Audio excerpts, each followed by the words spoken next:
Okay, folks, good morning. Let's light this thing up. My name's Lee Jones, and we are here for the fourth and final Q&A session of the PokerStars Championship in the Bahamas. We've had some good ones, and I think this one will continue the high quality that we've had so far. Up here are 5 very fine poker players. You're all going to say, yeah, they're women poker players, but I think it's important to note that they are also extremely good professional poker players. It's what they do. And we're going to be throwing some questions at them, and I'm going to be taking questions from the audience. And you can ask them questions about being a woman in poker. You can ask them how to play pocket jacks from middle position, whatever you want to. It's open season, and I think we're going to have a good time for the next 45 minutes or so. All right, to do the announcement, to do the introductions from where I'm standing, this is Fatima de Melo. She has a gold medal in field hockey. If you roll a ball, she'll chase it. Very true, actually. It kind of is true. If there's no ball, I just... She'll just sit here, but... and she's also you've been singing now. And... I was on a singing show, and I present stuff on TV now as well. So yeah, lots of things. Master of all trades. It varies every week, actually.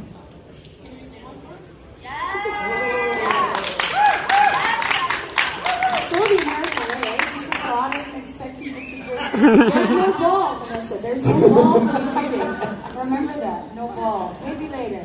All right. Next over is Liv Boeree. Liv probably needs no introduction. She wants the microphone. She kicked off her well-known poker career by winning San Remo some years ago. And that's 2 women that won San Remo. I didn't really think about that. That's so awesome. And she's also has a degree in astrophysics. Is that correct? Cool. And so you can ask her physics. You know, if somebody wants to ask her a physics question, I would positively cheer. Next over, Vanessa Selbst.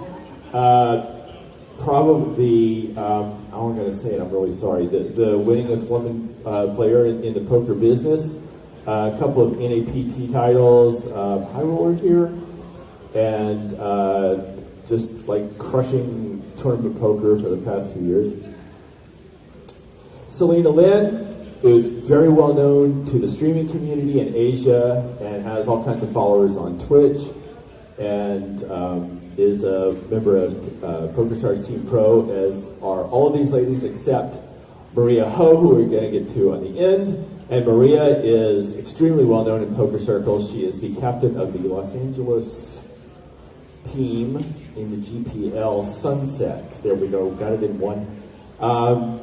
And she has a Twitch thing going as well. She does a lot of charity work, as do many of these women. As a matter of fact, Liv is sporting the patch for her charity reg. So anyway, a lot of interesting stuff here, a lot of interesting questions that could be asked.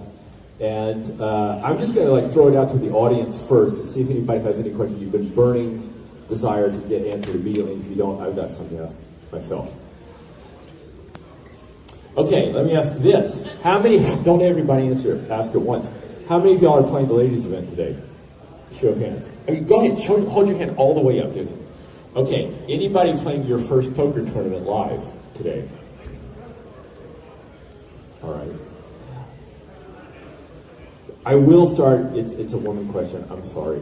How are ladies events different than open events? Anybody that wants to take it past the mic around? Sure.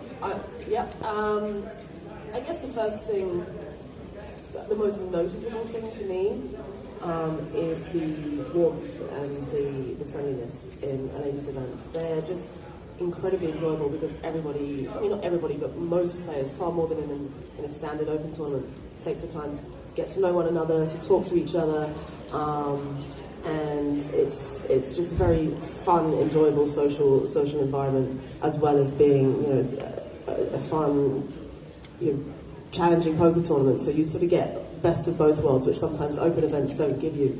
Anyone else?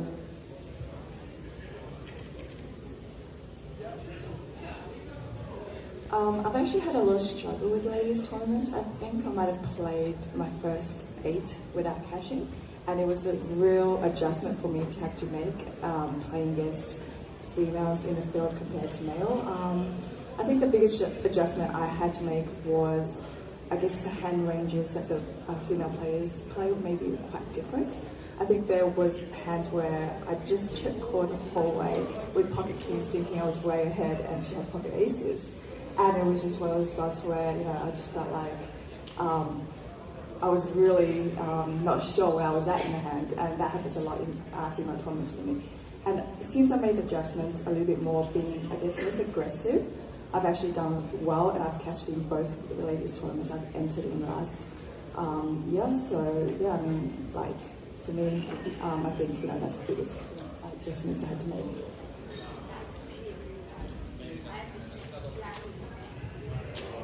No, for me it's like exactly the same. Like I'm used to playing with mostly guys, and then all of a sudden I'm at the table with all women, which is a lot of fun. Like you said, it's like even talking about nails and stuff and the little twinkly nails or whatever.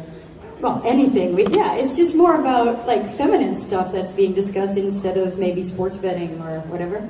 Or drinking. Well, some of you drink a lot, I know, but mostly it's just about just hanging with each other, enjoying the time, and playing a lot of poker. But then, exactly what you said, Celina. When I tend to play more aggressively, I just bust within the first level. I have to just take it easy, take it down a notch, and then I'll make it deeper, hopefully.